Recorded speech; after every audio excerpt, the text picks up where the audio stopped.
il m'a fait juste, il m'a autorisé juste à faire ça en pause. J'appelle Fred. Ouais, peut-être vous montrer, je te fais, il n'y a pas de souci.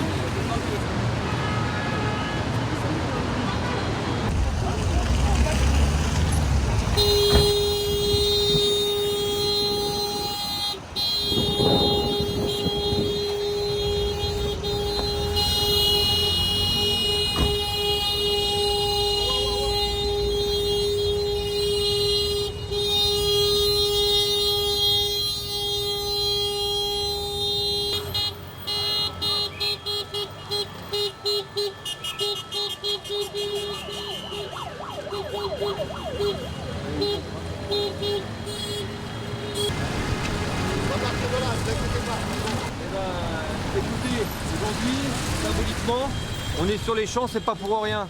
C'est parce que la police en a marre d'être stigmatisée. Et aujourd'hui, les policiers sont des policiers républicains et en aucun cas racistes. Voilà, donc symboliquement, on va descendre les Champs-Élysées, on va le faire savoir au ministère et on va faire en sorte d'arrêter d'être stigmatisés et cristallisés par toujours les mêmes. Les policiers ont besoin de respect, de considération et en aucun cas d'être traités de la sorte. On est de retour en 2016 là? Je ne sais pas si on est de retour en 2016, mais en tout cas, on ne se laissera pas faire comme en 2016. À partir du moment où on ne soutient pas sa police et on ne la respecte pas, on se doit de protéger nous les policiers et montrer qu'on les défend en tant que porte-parole des organisations syndicales qu'on représente aujourd'hui. Maintenant, le débat il est clair. Monsieur Castaner a eu des propos entre autres. On lui demande de revenir sur ses propos, mais à travers Monsieur Castaner, ça ne suffit pas. Nous, ce qui nous gêne, c'est le climat social ambiant et la stigmatisation qu'il y a sur les policiers à longueur de temps et le fait qu'on les stigmatise et qu'on cristallise certains d'entre nous en disant qu'on est tous racistes. Il y a un moment, il ne faut pas faire tout et n'importe quoi. Et nous, aujourd'hui, Monsieur Macron doit prendre la parole, on va demander à le voir, et il doit faire en sorte de montrer une bonne fois pour toutes qu'il soutient les policiers parce que pour l'instant, on le trouve bien silencieux. Pour le web.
tout à l'heure une déformation. Appelle Maigret, il n'est pas à la banderole.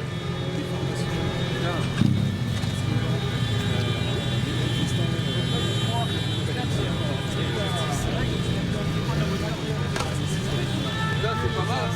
On va révoquer 2 mois.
Une banderole sur laquelle les personnes de police pas de fait. Tout à l'heure une déformation. Appelle Maigret, il n'est pas à la banderole.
Demande la réintégration également de la ville de Tremblement qui a été abandonnée, supprimée par le ministre, qui demande aussi la notion de suspension en cas de racisme.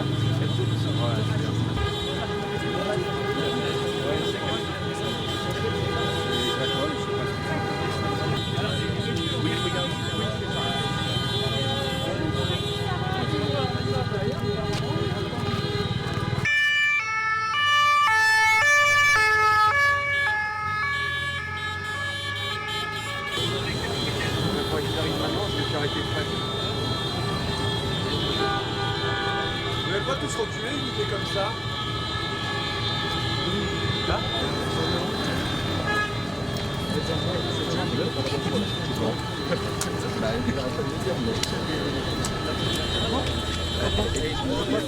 Merci madame. Merci madame.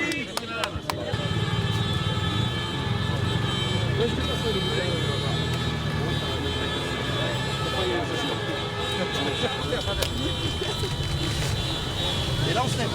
C'est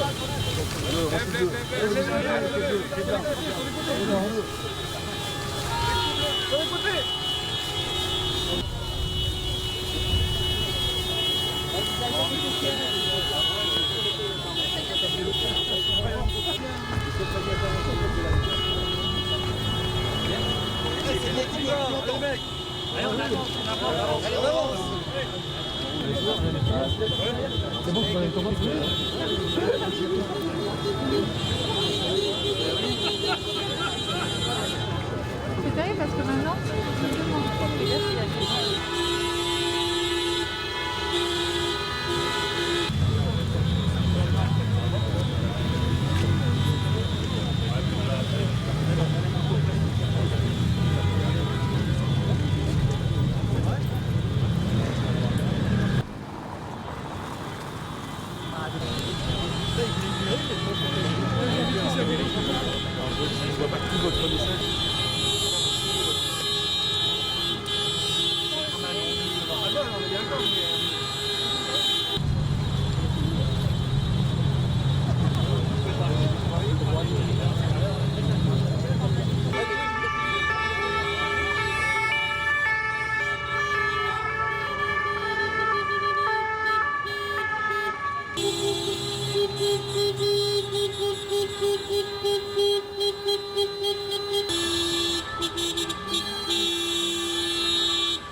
Allez, on recule un peu.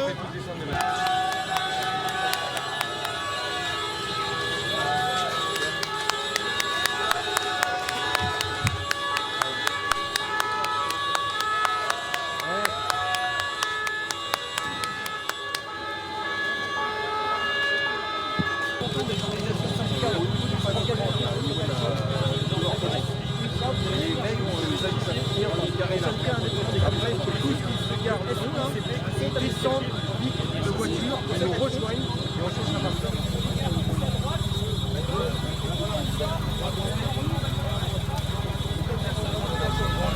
À droite, les collègues vont au milieu et moi je mettais à gauche.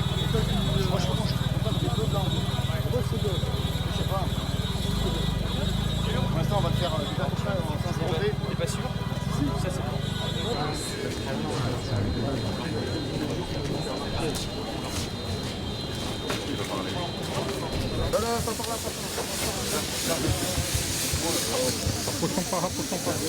C'est pas maintenant les gars. Dans l'autre sens, de l'eau rouge. Oh merde. Il n'est même pas masqué.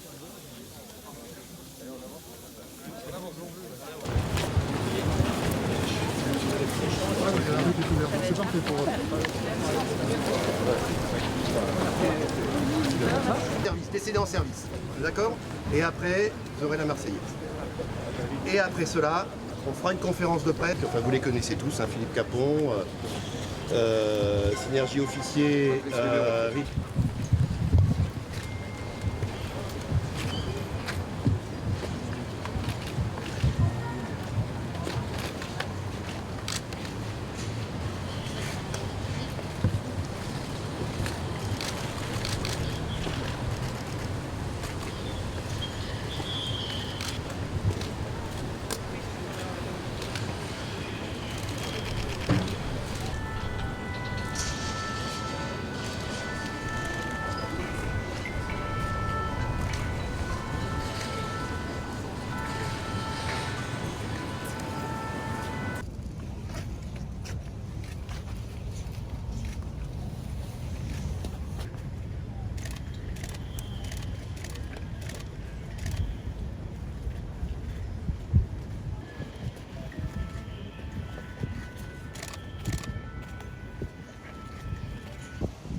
Allons enfants de la patrie, le jour de gloire est arrivé. Contre nous de la tyrannie, l'étendard sanglant élevé, l'étendard sanglant élevé. Entendez-nous dans nos campagnes mugir ces féroces soldats qui viennent jusque dans nos bras, égorger nos fils et nos compagnes. Aux armes citoyens, formez nos bataillons, marchons, marchons, qu'un sang impur abreuve nos sillons.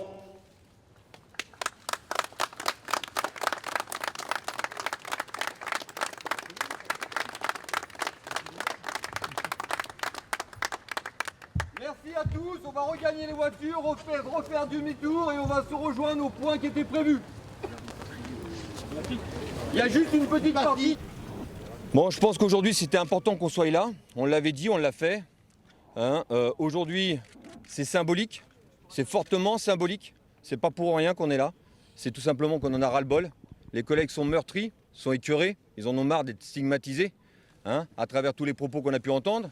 Mais à travers le climat social ambiant qui règne à longueur de temps, on n'arrête pas d'accuser de tous les maux de la société la police nationale. La police nationale, je tiens à le dire aujourd'hui, ce n'est pas l'éponge du gouvernement. Elle est là pour protéger, les sécuriser, les personnes et les biens, mais elle n'est pas là justement pour s'essuyer les pieds dessus.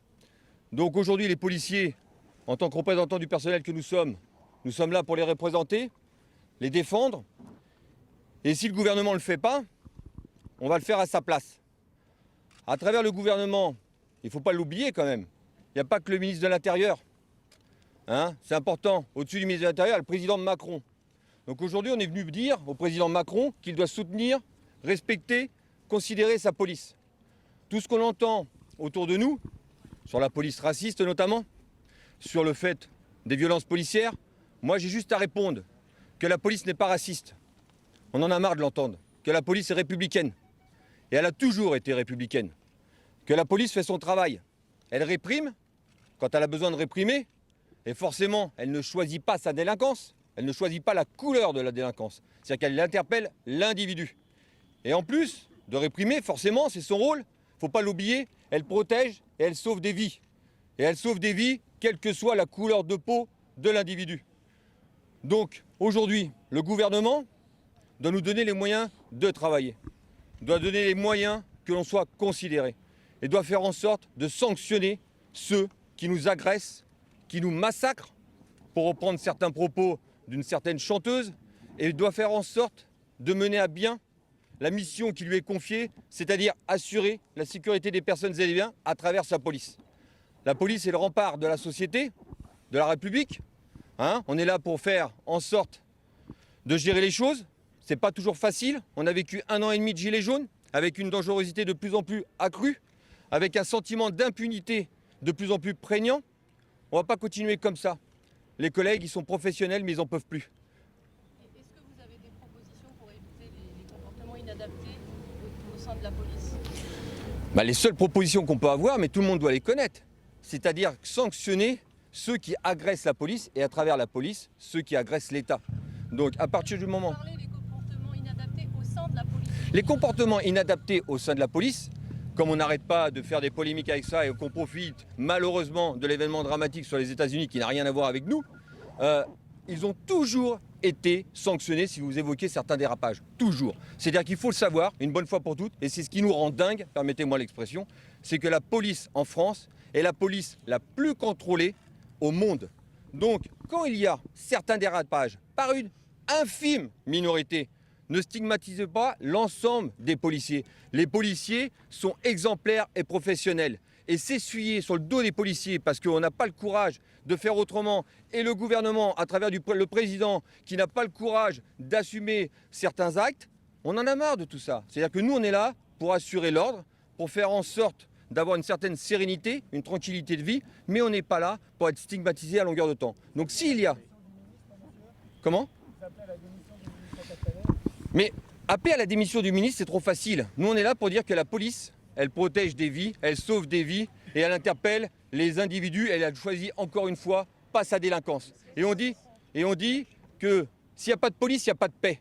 Donc ceux qui ne veulent pas de police, on est les gardiens de la paix, ceux qui ne veulent pas de police, c'est ceux-là qui veulent le chaos, c'est ceux-là qui veulent la dictature, et on ne sera plus dans un pays démocratique. Donc demander la démission du ministre, c'est trop facile. Le ministre est infusible. C'est pour ça que j'interpelle notamment le président de la République, où on lui demande d'être reçu, peut-être. Parce que lui aussi, il peut exprimer sa considération et son respect envers les policiers. Lui aussi, il pourrait parler un petit peu plus des policiers et dire qu'il est avec eux et derrière eux. À travers ces discours que vous avez entendus les uns les autres, et notamment au Covid-19, il a cité les policiers.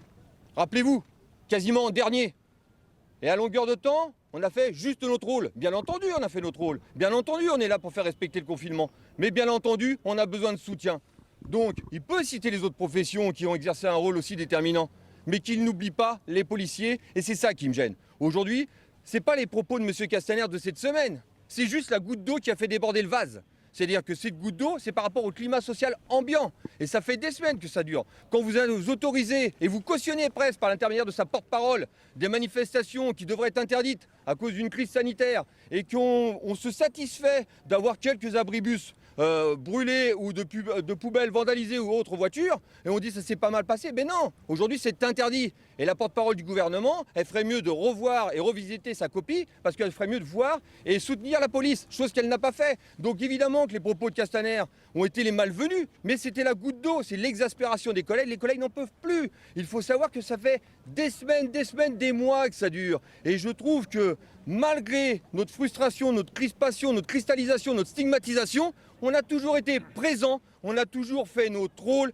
et le mieux qu'on pouvait avec, et c'est important de le souligner, le peu de moyens matériels nécessaires. Parce que la police nationale, quand on regarde avec quoi elle peut travailler et comment elle peut travailler, et quand on voit derrière le déchaînement, notamment de certains idéologues, pour ne pas le citer, la France Insoumise par exemple, ou autres, et voir comment la justice se comporte avec les individus multirécidivistes, eh bien croyez-moi que la police, c'est là qu'on voit que les hommes sont courageux, parce que les hommes continuent à faire leur travail. Voilà, merci. Votre slogan, c'est une réponse aux opposants, aux violences policières et au racisme, notamment dans la police. Mais notre slogan, c'est exactement une réponse à toutes nos critiques qu'on vient d'avoir à longueur de temps depuis des semaines. Il faut qu'on comprenne, mais je pense que l'opinion publique est d'accord avec ça. C'est-à-dire qu'il faut qu'on comprenne que si demain il n'y a pas de police, un État sans police, comme veulent certains idéologues ou certaines associations, eh bien il n'y aura plus de paix, parce qu'on est les gardiens de la paix.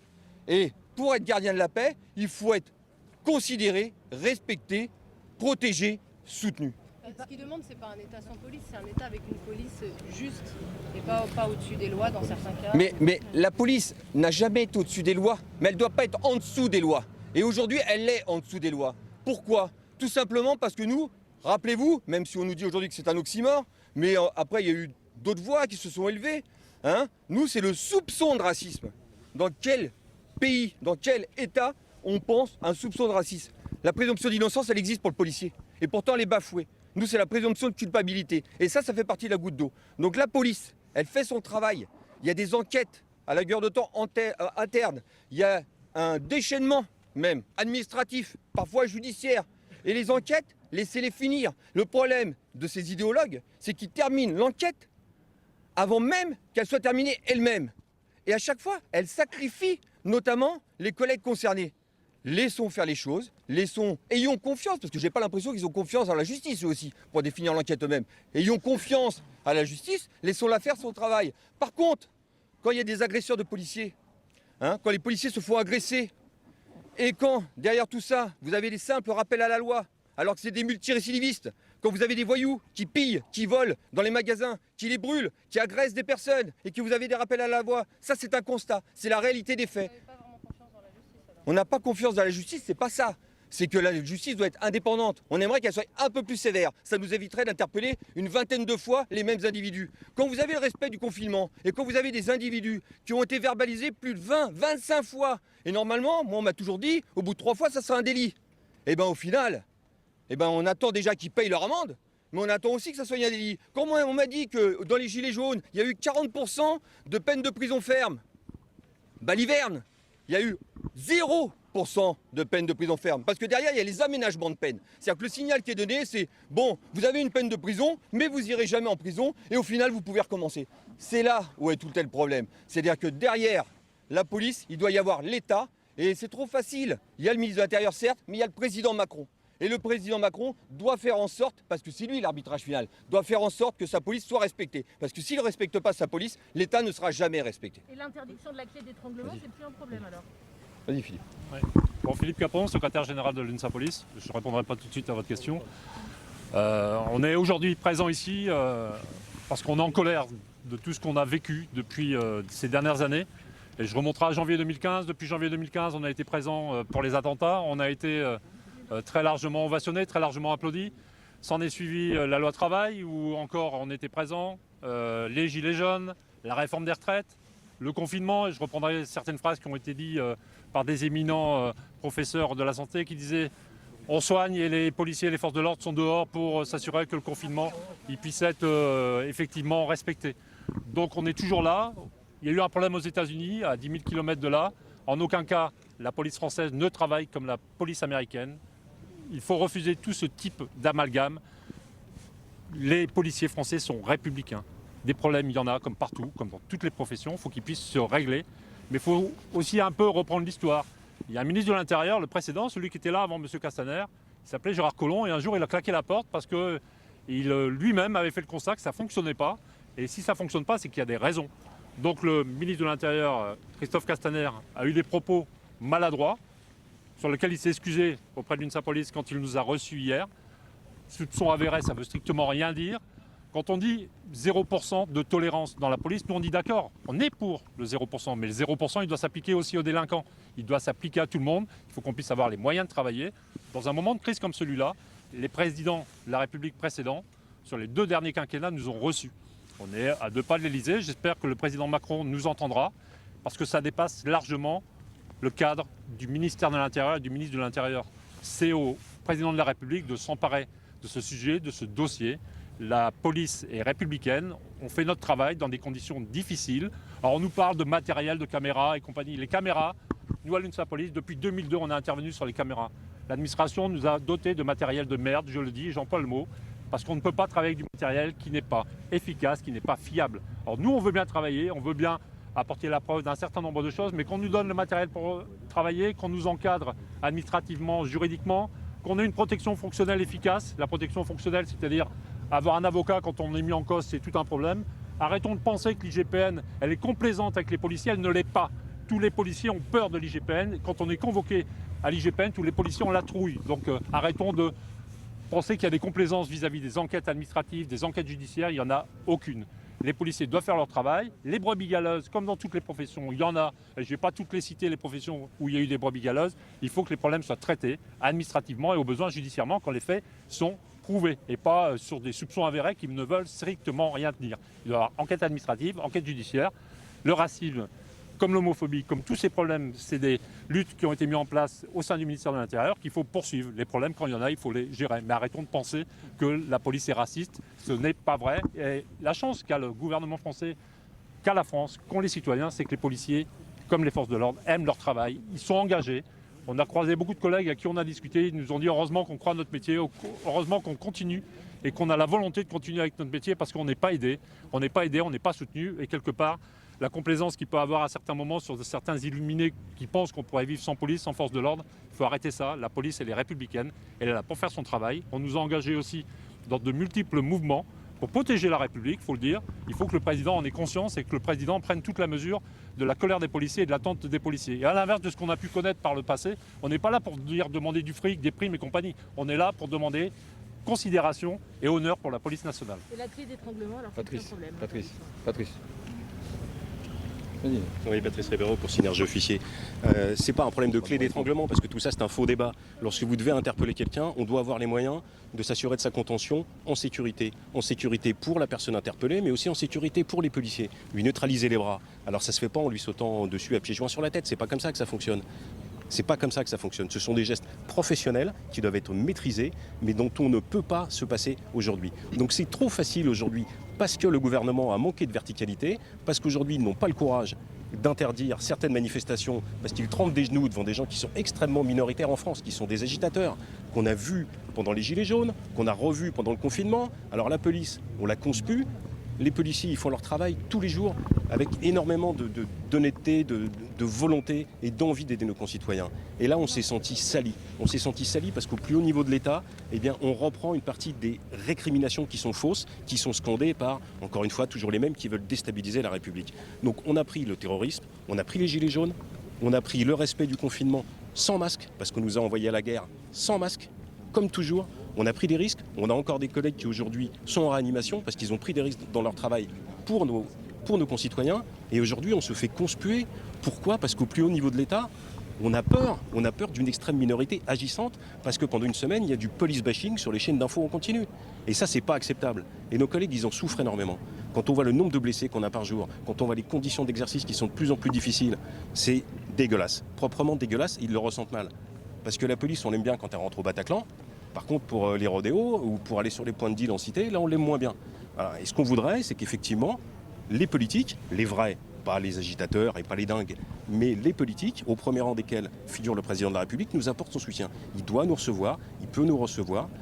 Nous, on est fiers de ce qu'on fait. Les collègues, ils sont fiers de ce qu'ils font. Les brebis galeuses, on n'a pas attendu les manifestations pour les foutre dehors. Moi, je siège en conseil de discipline, comme tous mes camarades. Quand il y a quelque chose qui ne va pas, eh bien, les gens, on les sanctionne et même on les révoque de la police nationale. Donc nous, on est fiers de ce qu'on fait. Et ce qu'on veut, c'est que le gouvernement et le président de la République, ils soient fiers de sa police parce que c'est le rempart de la République. Mais concrètement, vous lui donnez un délai ? Qu'est-ce que vous demandez ? Concrètement, ce qu'on demande, c'est un geste au plus haut niveau de l'État, d'une part, et d'être reçu par le président de la République. Je pense que c'est la moindre des choses, parce que ce qu'a déclaré le ministre de l'Intérieur avec beaucoup de fébrilité et de précipitation, il l'a déclaré sur injonction du président de la République. Et si rien ne bouge, qu'est-ce que vous allez faire ? Jean-Paul. Et malheureusement pour nous, si rien ne bouge, on continuera à protester, mais notre ministre a beau jeu de savoir qu'on est tellement motivé par notre métier, qu'on a tellement le sens du service public chevillé au corps, que les gens iront encore et encore, comme on vous a dit, malgré les blessures, malgré les difficultés, malgré le mépris de ceux qui sont censés nous diriger et nous aider, ils vont aller encore essayer de sauver ce qui peut l'être. On a dit très clairement qu'on avait aujourd'hui un ministre qui ne nous méritait pas. C'est exactement ça. Après, on ne va pas rentrer dans de la politique, les démissions, pas les démissions. Nous, on est là pour défendre notre métier, c'est-à-dire l'institution policière qui est de plus en plus mise à mal. Quand elle est mise à mal par des activistes, par des gens qui ont une stratégie, on peut, je ne dis pas l'accepter, mais au moins le comprendre. Mais quand c'est par notre propre ministre, quand c'est par le plus haut sommet de l'État qui ne dit pas un mot, qui ne fait pas un geste symbolique pour penser à ceux qui sont blessés, ceux qui sont morts, parce qu'on va demain encore honorer la mémoire de certains de nos collègues qui ont été lâchement assassinés, je pense qu'on a un véritable problème. Aujourd'hui, on est venu, on a fait une manifestation digne, il n'y a pas de débordement, c'est pas comme devant le tribunal judiciaire. Nous, on fait des choses posées, organisées. Vous voyez la différence, vous ne voyez rien brûler. Évidemment, pourquoi ? Parce qu'aujourd'hui, nous, on défend les 80-90% de la population qui aiment leur police, qui aiment les forces de l'ordre parce que la police les protège et contribue au maximum à la paix publique avec des moyens matériels qui sont sans cesse limités.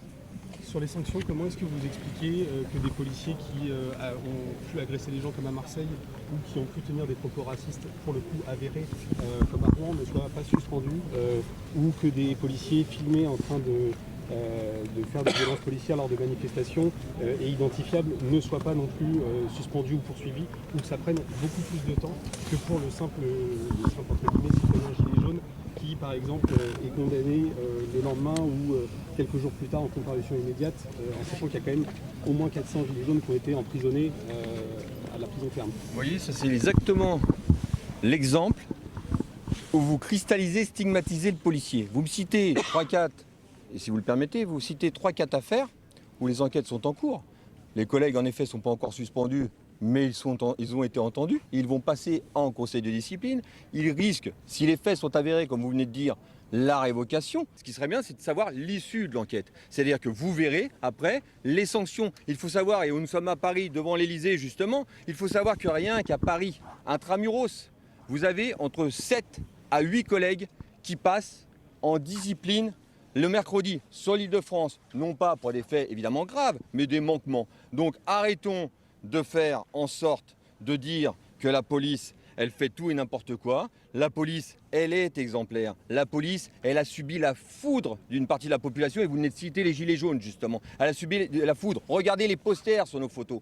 Ça me fout tellement les boules d'entendre ça. Regardez comment mes collègues, on parle de massacre. Regardez comment ils ont été massacrés. Regardez dans l'état où ils sont certains. Regardez les séquelles qu'ils auront aussi malheureusement. Et pourtant, ils aiment leur métier, ils continueront à le faire. Et même ceux qui ont du mal parfois à se rétablir, comme notamment quelques motards dernièrement qui se sont fait pratiquement achevés par des véhicules, eh ben, ils attendaient sur leur lit d'hôpital de reprendre leur service. Ça, c'est évidemment l'ITT physique, hein, les blessures physiques, mais aussi derrière tout ça, les blessures morales. Quand vous faites lyncher, rappelez-vous l'Arc de Triomphe, quand vous faites lyncher, imaginez-vous l'état d'esprit dans lequel vous êtes pour reprendre le lendemain, parce que même souvent les arrêts de travail, ils les prennent pas, ils retournent sur le terrain. Et ces collègues ont travaillé 7 jours sur 7, 24 heures sur 24. Donc on n'a pas le droit de dire ça. Moi, ce que je veux, c'est rendre honneur à tous les policiers. On est les organisations syndicales responsables, on est leur porte-parole, on se permet de nous de s'exprimer. Eux, malheureusement, peuvent pas toujours le faire. Mais par contre, on se doit de continuer dans ce sens-là,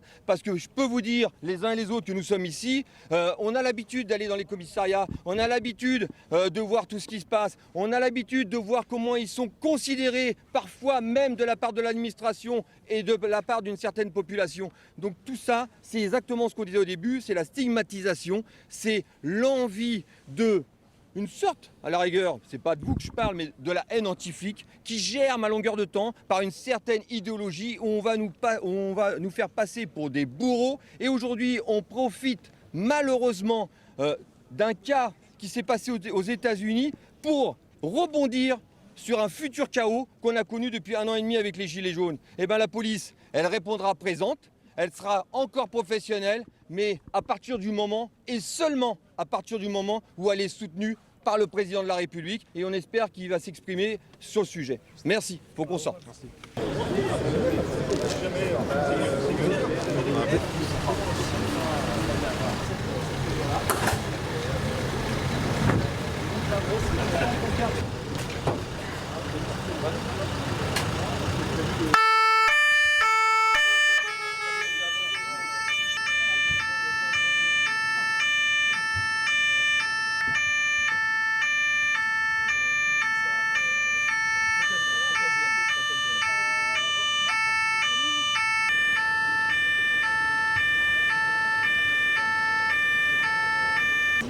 On a envie de lui dire que ces discours de soutien sont importants, en effet, mais il ne faut pas qu'ils soient à géométrie variable. C'est-à-dire qu'il a toujours eu des discours de soutien, parfois, mais le problème, c'est qu'il a des phrases plus que maladroites qui blessent notamment les policiers qui se retrouvent meurtris par rapport à ses propos, d'une part, mais aussi parce que derrière tout ça, il y a un sentiment global, un climat social délétère vis-à-vis des forces de l'ordre. Et aujourd'hui, les forces de l'ordre ne peuvent pas continuer dans un tel climat. Les forces de l'ordre ne doivent pas être détestées par une certaine catégorie de la population, parce que cette catégorie de la population, elle ne souhaite que la haine anti-flic et le chaos et puis un pays démocratique, parce qu'elle est soutenue par plus de 90% de la population sans problème. Et au final, on doit faire en sorte, à travers le gouvernement, et c'est trop facile de parler de M. Castaner, à travers le gouvernement et le président de la République, il doit lui lancer des mots forts et des mots suivis d'actes. C'est pas le tout de faire des discours, nous on veut des actes. On veut que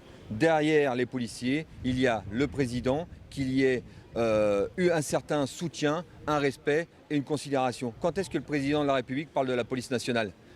Eh bien, la seule fois où elle en a parlé, c'est qu'elle a dit ouais, elle a juste fait son travail pour le confinement. Je résume, mais c'est comme ça que les collègues l'ont pris, sans être péjoratif. Et avec tout le respect que je leur dois à cette profession, on a même été cité après les éboueurs.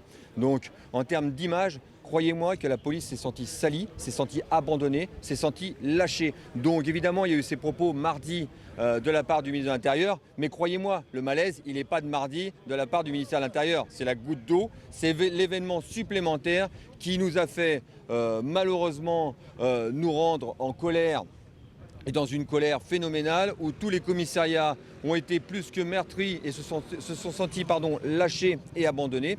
Et au final, aujourd'hui, on aimerait rembobiner le film et faire en sorte qu'une bonne fois pour toutes, on n'essaye pas d'acheter un climat, une paix sociale qu'on n'arrivera jamais à acheter avec ces individus qui passent leur temps à dénigrer le pays que nous sommes et faire en sorte d'avancer avec sa police en la soutenant et en la respectant. Vous voulez qu'il revienne sur ces propos ? Comment ? Vous voulez qu'il revienne sur ces propos ? Je pense qu'il faut qu'il revienne sur les phrases qu'il a évoquées qui ont fait déborder le vase et la fameuse goutte d'eau. Et on lui a dit d'ailleurs, que c'était la seule solution, même si la confiance va être difficile à retrouver. Mais je ne suis pas sûr que ça soit une confiance vis-à-vis du ministère lui-même. C'est une confiance globale et c'est pour ça qu'on insiste là-dessus. Et on ne veut pas cibler les uns les autres, c'est le gouvernement tout entier. Parce qu'on parle de M. Castaner, en effet, avec ses dernières phrases, malgré les discours de soutien parfois, mais... Je viens d'évoquer le président Macron qui n'a pas été meilleur et au vu du climat ambiant et les manifestations, on ne l'a toujours pas entendu pour les sanctionner notamment. Mais on peut parler aussi de la porte-parole, Sibeth Ndiaye, qui n'a jamais un mot agréable pour les policiers et qui a même tendance, au vu de ses propos parfois, et en tout cas c'est le sentiment et le ressenti qu'on a de ne pas les considérer et les respecter. Vous voyez, donc c'est le sentiment global qui nous gêne. Et aujourd'hui, la police, elle est essorée, elle est fatiguée, elle a vécu des moments terrible, hein. Elle a vécu un climat ambiant depuis pratiquement 2 ans après les attentats où on a continué à être sollicité, ultra sollicité et on a une fatigue physique, morale intense. Les collègues n'en peuvent plus. Donc la seule chose qui nous fait repartir au travail le lendemain, c'est l'envie, c'est la vocation. Mais l'envie, la vocation, il y a un moment où si en plus maintenant on nous dénigre, on nous stigmatise et on fait en sorte de ne pas donner les moyens matériels aux policiers pour pouvoir travailler en toute sécurité, et si le peu de technique qu'on a, on finalise par les enlever parce que justement on veut encore acheter une certaine paix sociale en donnant des signaux qui n'ont aucune importance pour ces gens-là parce que rien ne leur suffira, c'est eux qui veulent massacrer du flic. Donc à partir du moment où ils veulent massacrer du flic, sachez qu'à travers le flic, et ça j'espère que le gouvernement un jour aura la jugeote de le comprendre, à travers les flics, il y a l'État. Et c'est ça qu'ils veulent. C'est-à-dire qu'à travers les flics, il y a Castaner, certes, mais il y a Macron, il y a Sibeth Ndiaye, il y a le gouvernement, il y a le système. Donc nous on n'est pas là pour cautionner tel et tel système, on est là pour défendre le pays, assurer la sécurité des personnes et des biens, protéger et sauver des vies. Point final. Et on est là, en fait, pour faire en sorte qu'on puisse vivre, ou en tout cas essayer de vivre en toute sérénité et tranquillité. On a vu des photos de blessures de policiers sur les voitures. Est-ce que vous trouvez que les policiers communiquent suffisamment sur les difficultés au quotidien ? Parce que ça, c'est vrai qu'on les entend moins. On communique souvent sur les difficultés que les collègues rencontrent au quotidien, sauf que ça n'intéresse pas grand monde parce que malheureusement, ça ne fait pas toujours le buzz. Et des collègues blessés, comme vous voyez sur les photos, malheureusement, il y en a à longueur de temps. Et c'est des blessures très graves. Mais forcément, c'est les risques du métier peut-être, mais en tout cas, moi je parle plutôt d'actes sauvages et de barbares. Et cela, malheureusement, vous faites bien de le dire, on a tendance à les ignorer et faire en sorte de dire oui, bon, ça c'est pas bien grave, il n'a fait que son rôle. Il n'est pas là pour se faire massacrer, le policier, il n'est pas là pour se faire agresser, il n'est pas là pour se faire cracher dessus, et il est juste là pour assurer la sécurité des personnes et des biens, il est juste là pour faire en sorte que l'on puisse vivre dans un pays démocratique, chose que ne veut pas cette partie de population qui manifeste aujourd'hui. Juste une dernière question. Récemment, le 5 et le 6 juin, il y a eu 2 jeunes de 16 et 18 ans du côté de Saint-Denis qui ont pris des balles lors certainement de règlement de compte. Est-ce que vous n'avez pas l'impression qu'il y a un 2 poids 2 mesures entre lorsque la police intervient et lorsqu'effectivement il y a des actes de violence gratuite et que finalement la presse a un 2 poids 2 mesures dans la façon de gérer les informations? On parle de buzz, est-ce que quelque part la presse parfois ne prend pas parti? Malheureusement, c'est le sentiment qu'on a, et là je parle le sentiment des collègues, c'est que la presse est toujours du même côté. C'est-à-dire qu'elle fait le buzz sur certaines choses et cherche la polémique ou la petite bête forcément par rapport à ce qui l'arrange. Nous, ce qu'on voit et ce qui compte, c'est vraiment la réalité du terrain. C'est ce qu'on veut passer comme signal aujourd'hui. C'est qu'aujourd'hui, la police, une fois de plus, et j'espère une dernière fois, elle n'est pas raciste, elle est républicaine. Ça, c'est vraiment le primordial pour nous. Et ensuite, dire que le sentiment d'impunité, et ça, justement, l'opinion publique en est bien consciente, le sentiment d'impunité est de plus en plus grandissant. C'est-à-dire qu'aujourd'hui, on se permet de faire tout et n'importe quoi et on n'est jamais sanctionné. Et pourtant, on en parle rarement parce qu'il faut le cacher. Et c'est ça, c'est plus idéologique le problème. C'est-à-dire qu'aujourd'hui, on n'a pas envie de donner un signal fort politique, on n'a pas envie de faire en sorte de sanctionner les individus fauteurs de troubles qui n'appliquent pas les lois et les règlements. Et quand vous regardez, c'est l'exemple concret, et c'est ce qu'on a dit dans les commissariats notamment, quand vous regardez une manifestation où vous avez 20 000 personnes, une manifestation qui devrait être interdite, qu'on a cautionnée malgré tout par le gouvernement, où on n'a pas voulu faire d'histoire et pas de chure, pas de salade selon le jargon policier. Et quand on voit qu'on emmerde, parce que ça dépasse la police, c'est le système, qu'on emmerde un restaurateur avec des mesures barrières et que là tout le monde s'en fout des mesures barrières parce qu'il y a 20 000 personnes dans la rue et chacun fait ce qu'il veut et en plus on continue à brûler, piller, abîmer le domaine public, qu'est-ce qu'on fait? Eh bien on laisse faire. Ça, c'est un signal qui est très mauvais de la part de la population.